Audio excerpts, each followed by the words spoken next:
What is up, everybody? This is George Rogers here with Be the Change podcast. And I am so excited that you've taken an opportunity right now, wherever you are, if you're at home, if you're driving, if you're at work and you're just listening. I want to take this opportunity to say thank you right now for your time.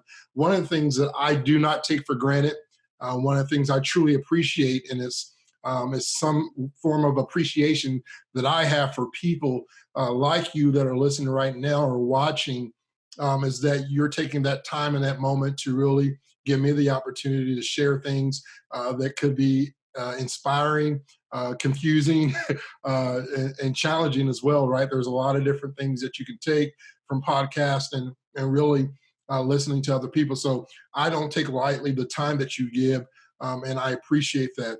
One of the reasons why, and you say, George, why is it so important that people give you attention? Why is it important that people give you time? Those two things, attention and time, are two things that I feel like are top five in value. One of them, I believe, is the most important resource that you can ever give to somebody or receive from somebody, and that's time. Somebody's going to spend their time with you.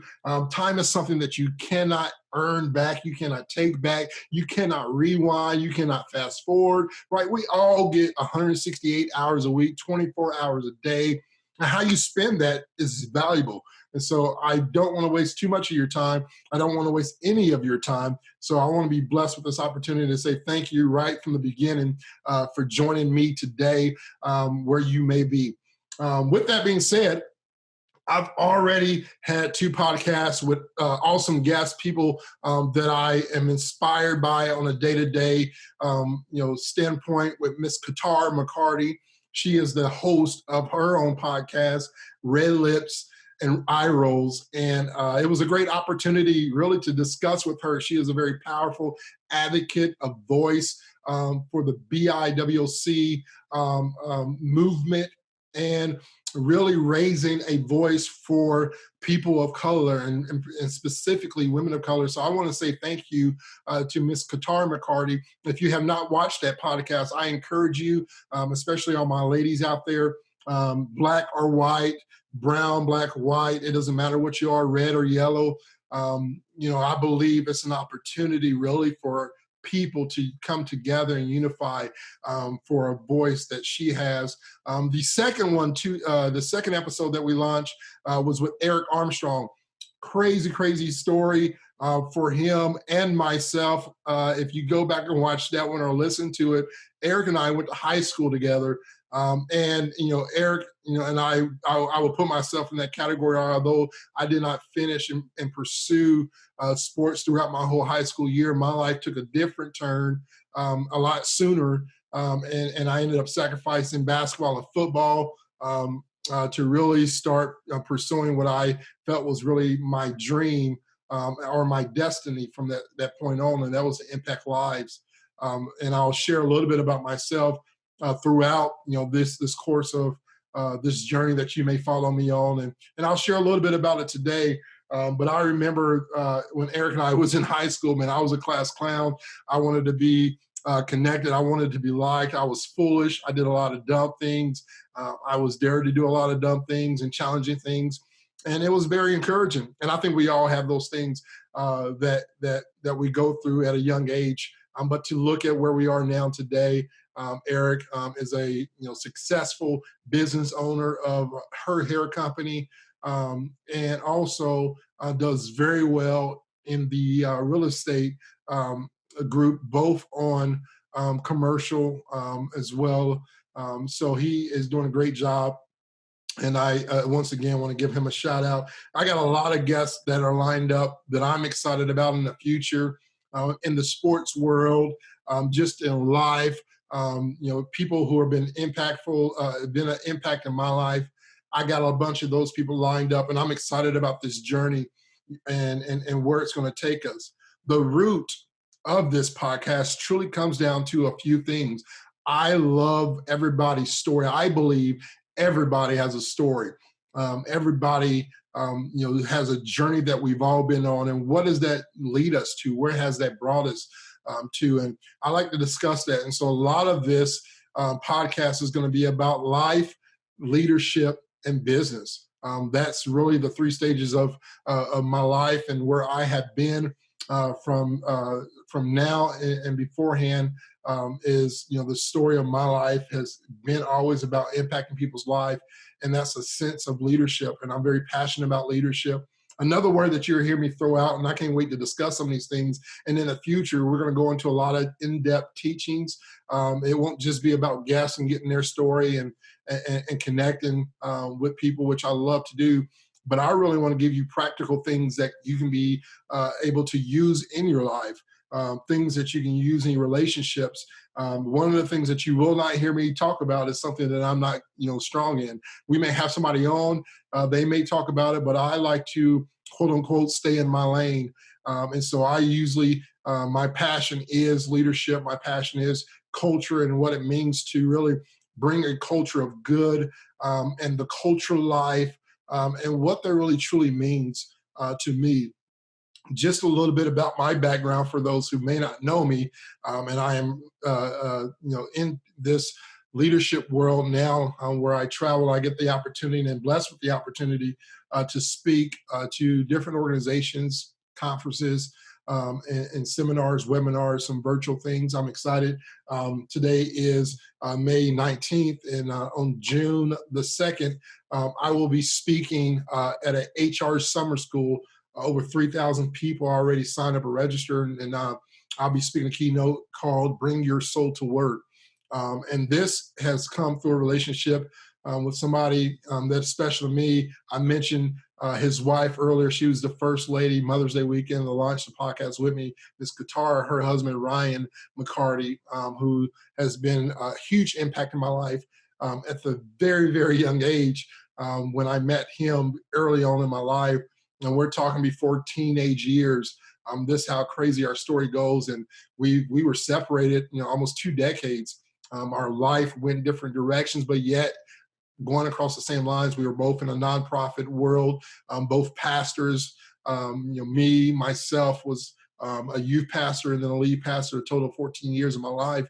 And Ryan McCarty did the same thing. He, spent over 20 years in the nonprofit field before getting into the corporate world and really starting his journey. And I'm excited. I'll, obviously have him on at some point in time to discuss some of the things that we are doing together, some of the things that he has been doing. He is a phenomenal leader and really a voice through experience of what it means to bring your soul to work. And so I've had the opportunity recently to become a strategic partner with Ryan and the Culture of Good, as well as partnering with him on a new course that we're launching right now called 12-Week Leader. I encourage everybody, whether you say, man, I'm not a leader, and I'll say this, I will wrestle you, I will argue with you, and I hate arguing. I will raise my voice, which I don't do much, but I am passionate about leadership. And I believe everybody is called to be a leader. One of the deep roots, and John Maxwell says it like this: leadership is influence. Very simple. What is leadership? Leadership can mean a lot of different things. For some people, we think of it as a title. We think of it as a responsibility that is given to us. But really, leadership is in us. It's something that we are all about. It's something that we do. And leadership really comes down to influence. That's a practical way of looking at it. Although I found myself looking at it in a deeper presence on leadership and really what that looks like for me, from a leadership standpoint, and understanding that yes, leadership is influence, and I believe that. But true leadership, the heart of leadership, for me, comes down to being an example, an influence, right? Being an influence and an example of love, grace, and trust. That to me is what leadership should be spotlighted. It should be that is the open box of what leadership is to me. And so I can talk about that all day long, and I don't want to take too much time of that today because I know that somewhere down the line, as we have guests and even myself, I will talk about leadership and really the art of leadership. But 12-Week Leader, as I mentioned with Ryan, is a master course of self-leadership. The truth is that we cannot lead somebody unless we first lead ourselves. And so we have to learn to lead ourselves and really empower ourselves, show grace to ourselves, love ourselves, trust ourselves before we can exemplify and really open the doors and opportunity to be able to do such for other people. And so leadership really is about the man in the mirror or the woman in the mirror and how you can lead yourself before you can try to impact and influence and lead other people. And so I'm excited about that, and we're going to dig into that in the future. If you're interested in that, comment below. I'll respond to you and plug you and connect you, or you can visit my website. And before I mention this website, don't, it's funny, people, listen. George Rogers to me was not a normal name growing up. I never met another man named George. What I really want to say, let's just cut to the chase. I never met another black man named George until I studied sports, and I knew that there was a George Rogers. George Rogers Clark, I started learning all these different names. George Rogers, I was a football player, I believe, played at South Carolina and went on to play with the New Orleans Saints. But growing up, man, I was like, who the heck, why would somebody name George Rogers for a black kid? Like, could I be, Deontay or Pierre or something that was normal. Bon Qui, for goodness sake. I'm just no, I'm totally joking there. But I grew up George Rogers, and that name was very unique. I try to do everything with this name. I was like G-Man. I was ODG because I was very wild. I was Geo for a long period of time. I think I became Geo as a teenager, 14 years old, 15 years old, maybe 16, somewhere around there. A good friend back then called me Geo, and it just kind of stuck, and I liked that name. But man, George Rogers. Anywho, let's move past that name. There is a power in your name, though. I will say that, but I was so confused. I'm stuck on George Rogers now. I'm stuck on what in the world my mom was thinking when she said George. I need to ask that question. And I will. I'll get back to you in the future about that. But yeah, so I want to discuss a lot of things, and I'm cracking on my name because when I was going to get a website, I wanted to have my name. But if you go and don't want to blow up his followers, but GeorgeRogers.com was taken. I don't know when, I don't know how long, but I looked for a while back, several years ago, and it led me to Twitter. And there's a gamer. This guy doesn't even use it for a website. He uses straight direct towards his Twitter account. And I wish that I can have it because it makes me seem like I'm very bougie, I guess is the new word. And this guy with the Twitter forwarding address is a savage. Isn't that a song? Never mind. I shouldn't sing that either. Let's move forward, ladies and gentlemen. My website is special because GeorgeRogers.com is taken. If you want to connect with me, and if you want to, bless me with the opportunity to connect with you, whether that's an opportunity to speak or come and do a workshop or train for your team or at your workplace, or just simply just want to connect, the website you can find me at is thegeorgerogers.com. And I get it. Let's take a moment right there. The George Rogers, yes. And I'm in my part of my man cave that I'm very passionate about. As you can tell, I used to have a very strong addiction to shoes, and I'll move this camera just a little bit so you can see some of them. But these are just some of the shoes that I have here, and they're all Jordans. And I love shoes. I used to have more. And okay, I do have more in the closet, but I am not as addicted as I used to be. Every shoe has a story. And, recently The Last Dance just went off this. You get to see that young fellow there. I do want to say that growing up, I was a kid that wanted to be like Mike as well. But in my own, way, I wanted to have that tenacity, that passion, that grind that he had and showed on the court, just in life. And so, yeah. So thegeorgerogers.com, and as you'll learn, there's a ramble here, right? But thegeorgerogers.com is the website name that you can connect and find a lot more about myself. There's also an opportunity to link up with 12 Week Leader and Culture Good, get more information about that. And we'll be updating the site as we move forward with some other things. You can also find me on Facebook, on Instagram, Twitter. I do connect a lot on LinkedIn, so you can just search for George Rogers on there. And be able to connect with me, and we'll pop those up at the end of the video, or maybe they can pop up somewhere on the screen right now as I'm discussing those, where you can connect with me, and I would love to connect. I believe we should all connect to people. If you're growing, if you're in business, if you're an entrepreneur, if you're in leadership role, or if you just in general love to connect with people, I love to connect and chat and have new people to discuss life with. So that's a little bit about what's going on with me, and some of the things that I have going on. I want to dig a little bit deeper as time goes on. I do want to share two things today, and I want there to be something meaningful. There is a purpose at the end of this podcast that I will share, that there is some fruit from this. I promise I won't leave you with nothing. But I did come across some very interesting things that I was like, man, you know what?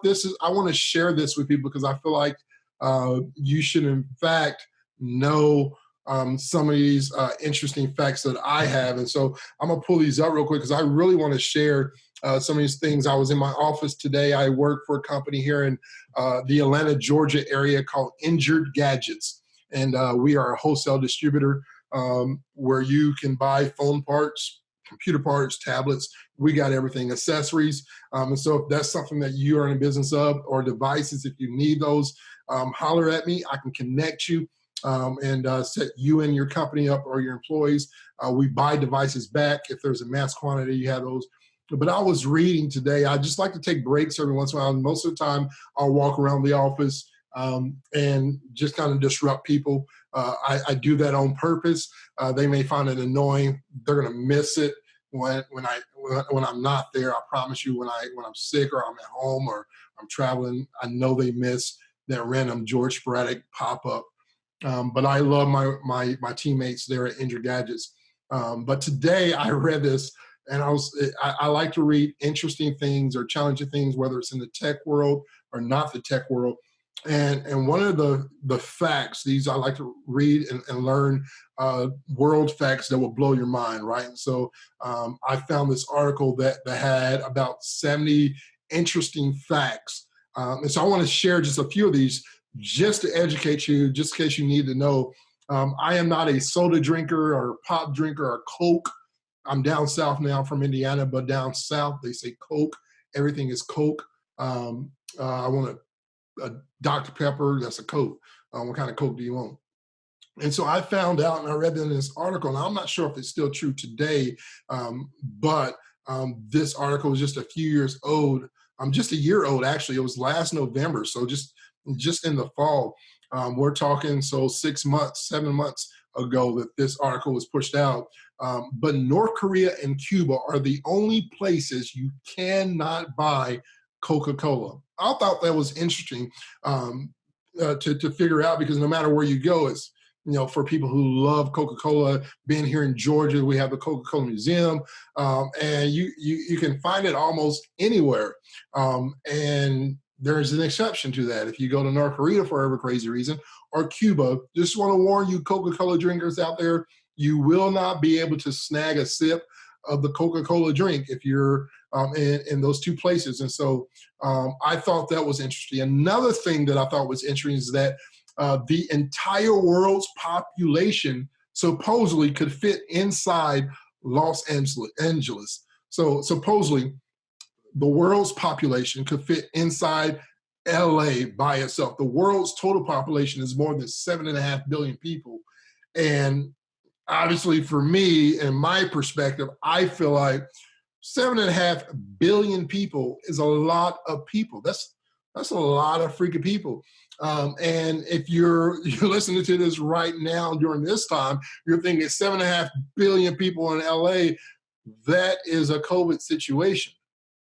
But needless to say, that I feel like that number was huge and a little bit more manageable once you learn that if every single one of those people stood shoulder to shoulder, they can all fit within a 500 square miles of Los Angeles, according supposedly to the National geographic. And so I found that was interesting. Another one, and if you know me, and I'll talk a little bit about my story as we move forward, but I do have a 5-year-old nephew son. You say, what the heck is a nephew son? He is a son that I've adopted, who was my nephew, and who is 5 right now. And, I don't have any kids. Now, I love kids, and I really embrace and cherish the opportunity that I have with Dexter, and the opportunity I'm blessed with now today through our story together, to go on this journey with him and raise him and love him, and impact his life. Sometimes I'm stressed because I wonder if I'm making the right impressions and influence on him.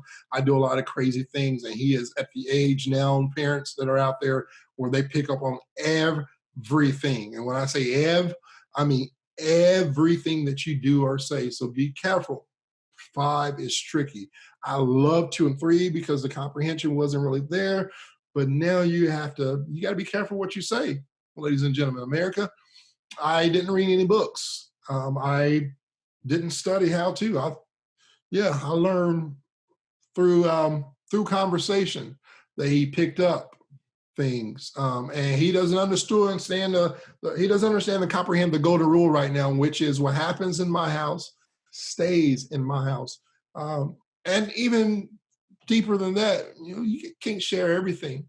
Like, for an example, he was mad at Granny, and I share some honest truth about Granny, how he can handle that. And unfortunately, I thought that was a conversation that he'll forget. Part of me thought it would be a conversation that'll help him through his moment. The conversation came up at dinner table with Granny. And sorry, Grandma. Anywho, I tell you that story because I love kids, and my favorite type of kid before Dexter came in my life were always the kids I can give back. I'm a great uncle. I'm a great daddy, Uncle George daycare. I'm a great big brother George daycare. I will babysit kids. I'll spoil them. I'll take them shopping, but I will also drop them back off. And it's not that I'm afraid to have kids. See, I just don't want you guys to judge me because you don't know my situation. But I'll tell you a little bit about my situation here is that this third truth fact that I'm going to share with you worries me.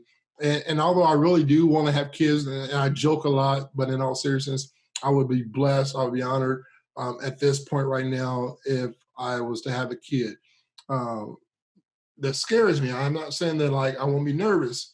I'll faint if that comes to pass. But the only reason why I'm really, really nervous and I've been hesitant, see, my family and specifically my mom's side has this thing that they like to do where if you are planning or not planning for kids, one of you may just so happen to have multiple at one time.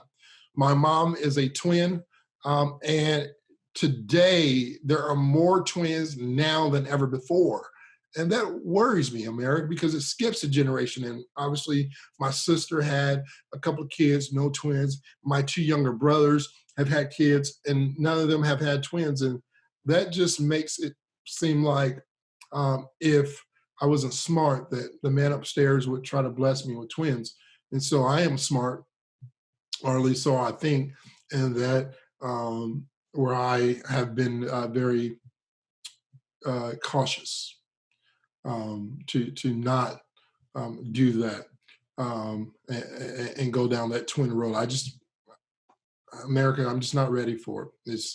It's not for me at all. And so that's just the fact of the matter for that. One of the things I do want to share with you today, as I do want to discuss something serious. And as I said, I'm very passionate about leadership. I'm very passionate about impacting your life. And I want you to be able to lead this podcast today if you're still with me, and I hope that you are. And because if not, you're missing the best part. The best part is coming up now. Today, I was playing basketball We have a little basketball court on our driveway, and me and Dexter, my nephew's son, my son, you'll hear me call him my son or nephew's son. He calls me dad, and that was another story for itself where I was looking because at some point in time in his life, 3, 4 years old, the father conversation came up. And I was like, who are you talking to? Because I was always Chase, which I don't know where that came from, but he used to call me Chase, or I was Uncle. And so I went from Uncle to Chase. I'm assuming maybe from Paw Patrol, because Chase is a brown dog. And I don't know what that means about me, that I refer to myself as a dog, but we had complexion together. And so that was the only connection between anything Chase and me. And so from there, it went to him being in daycare for the first time and around other kids, and other kids' parents were picking them up, moms and dads. And we were able to share his story of his mom. And in the future, I'll talk a little bit about that, and her life, and where Dexter and his story and I have come together. But we were outside today playing basketball, and I am very passionate about basketball. I cannot wait for sports to get back on TV right now during this time that we're all dealing with in 2020, where sports has been on a halt for over 10 plus weeks now. And we were out playing basketball, and I just began to think, he was challenging me to shoot different shots. We have a tree that kind of hovers over the driveway at one point that's kind of far away from the basketball goal. And so he loves to be the coach while we're out there playing basketball. And so there was challenges that he always has for me. And this time I was shooting over the tree. He wanted me to shoot over the tree. And I was very honest. Listen, I'm a humble guy. I know what I can and cannot do. I know my limits, or so I think today. But he wanted me to shoot over the tree. And I eventually accepted the challenge. I did it. I shot it one time, and the first time got caught in the tree. The second time made it over, but it was nowhere near the tree. The third time, I thought the ball was going through the window of our house. And the fourth time, I got really close, maybe short about a foot. The fifth time was the charm. And thankfully, we were able to catch that on video, and to be able to have proof. And I'll make sure at the end of this video, we'll try to dump that, maybe connected, or I'll share a link with you in the future where we can share that video of me hitting this shot. But basketball taught me a lot of different things. And I want to kind of share really some things that I believe from a leadership standpoint. And that's really what I want to talk to you guys about today as we end this podcast. And I'll let you have your day back.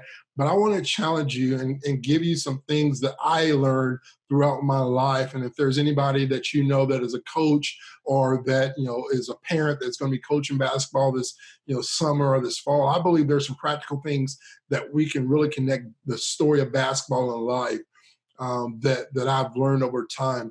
And I'll share at the end my favorite, but a few things that I want to give you today about basketball that I learned. And the first thing that I want to give you, and you'll hear me say this statement, give yourself permission to, because I do feel like we have to sometimes, we always give other people permission, right? We give people permission to come in our house. We give people permission to use something of ours. We give people permission to grieve and for us to be there. Listen, I give you permission. It's okay to cry, right? But how often do we give ourselves permission? You'll hear me throughout this course of our journey in our life together. If you choose to subscribe and follow this podcast moving forward, you'll hear me talk about giving yourself permission a lot, because I want it to be something that is instilled in you and a reminder to you and myself. But giving yourself permission to not be okay is important. And basketball taught me, the number one thing that basketball taught me is that it is okay to make mistakes. Like, it's okay. You said, George, what do you mean if you make too many mistakes? And what's some of the mistakes that we can have? Turnovers, right? We can turn the ball over. We can foul at the wrong time. We can not Chris Webber, I shouldn't say it that way, but we can call timeouts at the wrong time. We may be out of timeouts in life. There are many times when players make mistakes during games and practice, whether that be losing basketball and a dribbling drill, turning the ball over during a game, or taking a bad shot. We make mistakes. And the thing about the coaching life and that I love, the leadership life that I really love, is that coaches and leaders, we have to learn to reassure our team, our players, that it is okay to make these mistakes. They are learning experiences, right? They're opportunity to be able to maximize moving forward. And a good coach, and I understand this, a good coach would challenge the players to evaluate the mistakes themselves with questions such as, what do you think happened, right? Why do you think that happened? What could you do the next time to change the outcome of that situation? As long as players are learning from their mistakes, and as long as your teammates and yourself, you're learning from the things that you go through, they should be pushing themselves and making as many mistakes as they can. Now, I'm not saying fail on purpose. I'm saying be okay with not being okay. I'm saying be okay, accept that you are not perfect. You're not. You're not. Michael Jordan's missed more shots than he has made. There's no perfection, but yet he is the greatest, right? People see him as the greatest of all times. I know there's an argument there nowadays, and there always will be an argument. There was an argument with Kobe. Today, there's this comparison between LeBron James and Michael Jordan, and we're not going to get into that today. My point is that even the greatest of all times make mistakes, miss free throws, airball free throws, airball shots. Mistakes happen in life. But listen, it is okay to make mistakes. I mean, you're going to make mistakes. In fact, one of the true things that you can learn about your mistakes is that I have learned more from my mistakes than I have my success. It's just a fact. The second thing that I want you to be able to understand about basketball is I learned in sports, and in basketball in particular, I learned how to be a leader and what leadership truly was. Through basketball. I had an opportunity when I lived back in Indiana just last year, actually, to coach fifth and sixth grade basketball. And man, it was challenging. I know that a few years before that, I was coaching third and fourth graders. And before that, I was even younger. I remember coaching 5-year-old girl and boys basketball. I remember getting technical. I'm very competitive. Don't judge me. You don't know my situation. Don't judge me. But I'm very competitive. The ref deserved that chair. No, I'm just joking. I didn't Bobby Knight the situation, throw a chair. But I was very passionate. But I learned throughout youth sports, whether I was playing as a young kid or even coaching, that throughout sports seasons, all players and teammates, have the opportunity to really be leaders. Who rises up? Who's going to be the voice? Right? There's different forms of leadership. Understand that. You have your vocal leader. You got the person that's going to be talking, that's going to be passionate, that's going to be that energy, that's going to be that mood that changes, right? The person who sets the temperature and really, raises everybody's level from a verbal standpoint. You have that leader that says, that could be silent, that find themselves, more so on the, action side of it, where they don't speak a lot, but they do lead through their actions, through their work ethic. And it's really simple at times, really how a leader can form. It could be, somebody to say, hey, let's put an extra 5 minutes in practice, right? Let's warm up a little bit more. Let's take these warm-ups serious. Let's not joke around during the line and the practice time. Let's be focused. Let's gather ourselves and really put ourselves in a position to really make smart decisions and really challenging yourself in that area. We would have leaders in different situations. We have a defensive leader. We had an offensive leader. We had that captain that was just kind of getting everybody's head in the game and staying in the game, that was on the bench. And so everybody has an opportunity to lead, whether you're a player, whether you're a coach, whether you are just part of the team in some type of managerial or water boy or girl type of way. We all have this opportunity to really lead in our own, let's say, comfort zone, comfort area, and really become more comfortable and confident in leading other people and developing people. And so I learned how to be a leader. Another thing, surprisingly, and one of my favorite quotes is this. I'll say this quote and you'll get where I'm going, is that if you want to lead people, you must learn how to follow. He said, George, how can you lead people if you're a follower? Listen, I never want to be the smartest person in the room. I kid you not. I'd rather be the less wiser of the group. I love learning from people. As I've gotten older, I went from the young kid who wanted the spotlight. I want to be in the middle of the stage. I was traveling and speaking. I know there was a point in time where I was traveling and speaking with my dad and mom, where they're in ministry, and we would go to do school assemblies, or we'll go youth camps or conventions, and we'll do these skits and dramas. We were breaking bats and bricks and water bottles. We're doing all these different types of things with a message that we were going into that place or that venue for, or that church or the schools for. And man, at that time when I was younger, I wanted to be the guy. I wanted to be the front and center. I loved the spotlight. And as I got older, I realized that sometimes with age, as you will, is you'll learn that silence is a very powerful tool.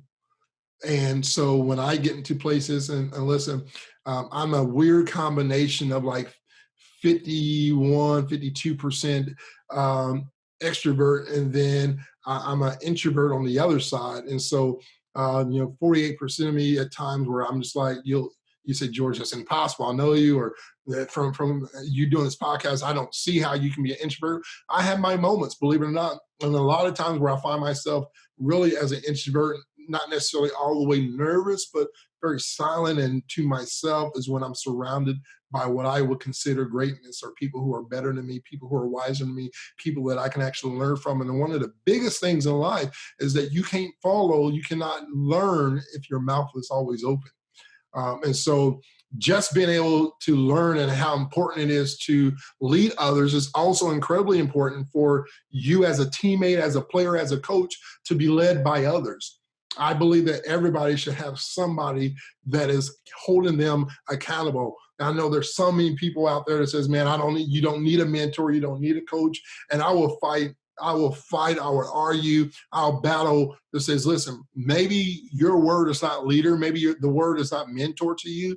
Maybe that word is accountability partner. Maybe that word is some type of officer or somebody on your workplace or authority figure, somebody who can keep you aligned. For many of you out there, it may be the word spouse or significant other. That's the authority figure that gives instruction or praise or criticism to you, that helps keep you in line with yourself. But I learned and experienced a great deal on how to follow and be surrounded with other great people. I do not believe that I am the best in anything that I do, but I just believe that I have a story that helps impact people. So I love learning from other people. And that form of learning is just by listening, watching their experience, taking notes and writing things down, how to respectfully question authority, and even have patience if I disagree with something. Those are all things I learned not by being a leader, but simply by shutting my mouth and following and watching how others deal with certain situations and things in life. And so this life that we live will give us plenty of opportunities for plenty of lessons as to how we will want to lead in the future by watching those around us. I will say this: in the business world, I learned what I did not want to be in the corporate business world by being a part of a company and a leader that really displayed a lot of dysfunction and really a lack of leadership. I learned so much from those experiences. I learned experiences from a financial standpoint, how to spend, what to spend, when not to spend. I learned all those things through other people. And by simply following and leading. The other thing that I want to share, two more things. I'll give you five. There's so many different things that I can talk about basketball in life. The fourth thing, and just to recap, number one was accepting mistakes. Number two was I learned how to be a leader. The third thing is as I learned how to be a leader, I also learned how to be a follower. The fourth thing is, and it's something that I love to do. I do in the workplace. If I can go to the Injured Gadgets office or other companies that I'm a part of, and I'm a part of other teams. I'm a body language type of a guy. I can read the body language, the mood of other people. The body language says a lot about how a person is feeling and what they're really thinking, right? And so you can say, you know what, I love you. Right, we can say those different things, and if you got a significant other, I'm sure you know their body language by now. I found a lot of teammates display poor body language without even realizing it. And especially in youth sports, it is a great, opportunity that I was able to address and learn from a coach perspective that I was not able to see from my perspective as a player early on. As I continue to play and as I continue to be a part of sports, I learned and watched the body language, how somebody reacted when they were tired, when they were energized, how they reacted at a free throw line, their body language walking towards a timeout, what frustrated them, what was their level of frustration, and really teammates, that I was around from my own team, whether I was coaching or a part of, and also players or teammates from the other team. One of the things that I quickly learned is that if they throw their hands in the air in disgust because a teammate, turned the ball over or made a mistake, right? It's a poor display of sportsmanship from my perspective, and they quickly find themselves on the bench if I'm the coach, from that standpoint, because I never want to allow my players or people, my teammates, to show that level of frustration. Do I believe in showing and being able to display your emotions? 100%. I believe that you ought to be able to show your emotions, whether that's pain, whether that's joy, whether those are tears. But what I don't want is for you to undermine your teammate. You will respect our teammates at all times. And so displaying that positive body language, and you get it, man. Some of you can do this at your next meeting, your company meeting. If you're part of a team meeting, watch some of the body language, especially in intense moments or frustrating moments or irritating moments. I love to listen, but I watch more than I listen. Sometimes my ears go mute and I don't hear anything, and I'm just looking at the body language of the people that are bothered by the situation at hand. And I understand that it is, body language is one of the main criterias um, from a recruiter standpoint. They look at body language. If you are in a sports world and you know somebody that's in sports, if you know a recruiter, or if you know players that are being recruited, I always encourage people, listen, if you want to be something and go to the next level beyond where you are right now, what you show people, not just on the court, but walking away from the court, walking into your huddles, your body language, that is being more evaluated than most of your talent. Your talent is your talent. Your talent is why they're there, right? Your body language and your emotion is why they want you with them. And so keeping control of your body language is important. And that connects to my last one, and I'll have a cherry on top. But my fifth one is emotions. For my men out there, I remember Pastor George Sawyer in Alabama did a series, and we had a guest, and they were speaking on he emotions. It was from a man's perspective, and that really changed my life. And one of the things that I learned during that time about emotions, because I will admit to you, before my mom, Kathy, or my birth mom, Deborah, mentioned anything, I was, and then Amber, my wife, she might say that I still am, and I'll agree at times, I am emotional, whether that's sensitive, whether that's moody, however you want to describe it. I just believe that I'm misunderstood, ladies and gentlemen. That's my justification through it all. But in the world of basketball, one of the things that emotions really taught me, not only for the players, but for parents and coaches too, right? Emotions in the sports world connects everyone, right? The crowd is connected to it, and sports can be frustrating. Let me tell you what, youth sports is even more frustrating for people. And if you want to see some passionate people, go support your local youth sports area, volunteer, and just watch people. I love people watching, but watch and volunteer. Some of these parents are very passionate. Their emotions are high. I feel bad for the umpires or the referees at times, because man, these parents or coaches can be so brutal and very competitive. I was one of those coaches, but there will be games where referees does not seem to have a whistle, or maybe they got some vendetta, or like nothing's going your way, right? From the perspective as a coach or my parent, or somebody who's supporting somebody that's playing, where every player will experience games where the basketball just won't go in in the ring. It just won't go drop. It feels like you got this small ping pong ball that's just not been able to float in the air or get to its ultimate goal. And I know there's many moments in my life where I feel like nothing was going right. From a player's perspective, I've been in that same situation as a coach, and the emotions of frustration and anger about it doesn't help the situation, and inevitably it impacts your performance even more if you do not control and gather your emotions. And there will be times where players, as players or coaches and even parents, you get worked up. And I know there's been times as a player and a coach where I received one of those technical fouls, which can be a great learning experience. I know watching in the NBA, sometimes coaches will purposely put themselves in a position to get control of their team's emotion by putting themselves in a position to get a technical from that referee. And you're saying, George, how does it make sense for the coach to purposely get a technical? Listen, because sometimes that coach is standing up for his players, right? That's a perspective. Sometimes this coach is trying to get attention and gather his team and says, listen, that one's on me. Let's get back together.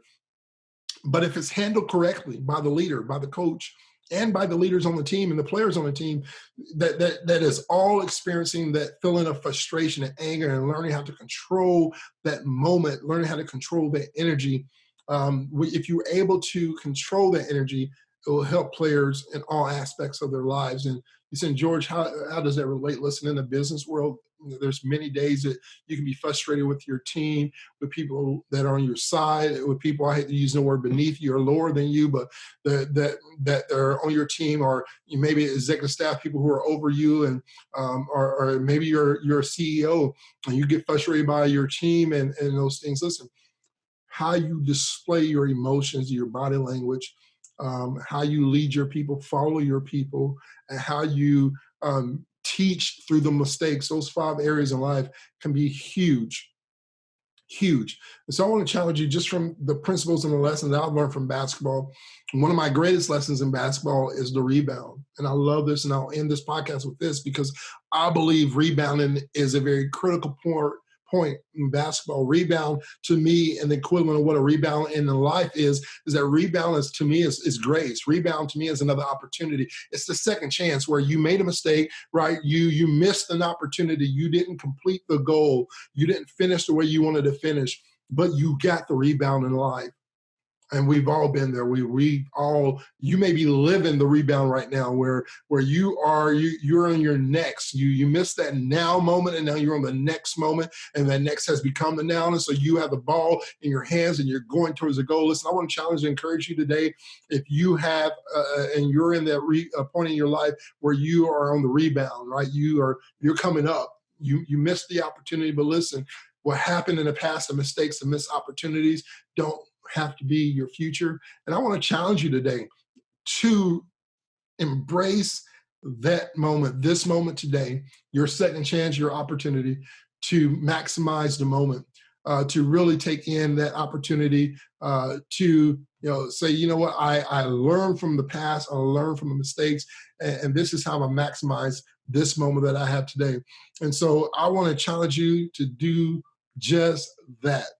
If you're on the rebound, make some goals, have some people in your corner, have a coach, get your team around you, make sure they know the play, make sure they know how we're going to execute this next thing, and really take it to another level, because I believe that you can do just that. You can make a difference and make an impact by maximizing your moment now, maximizing your rebound.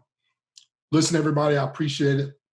Appreciate you taking the time to give me to be a part of today's podcast. I hope there was something that you learned, that you picked up. I would love to connect with you and really grow with you and have a friendship with you, partner with you in any way, shape, or form. You can do me a huge favor. Very, very simple. Like this video, subscribe to this podcast. If you're on YouTube, subscribe to this podcast on all the platforms that you may be watching, wherever you may be watching. Subscribe to this, like, share it. Don't be stingy, share it with everybody. Listen, there's a like button. There's also a thumbs down button. If you so wish, you can do that as well. But I hope that you like something, that you're blessed by this opportunity. My challenge to you is simply be the change. For me, when I think about be the change today, be the change with your opportunity to rebound.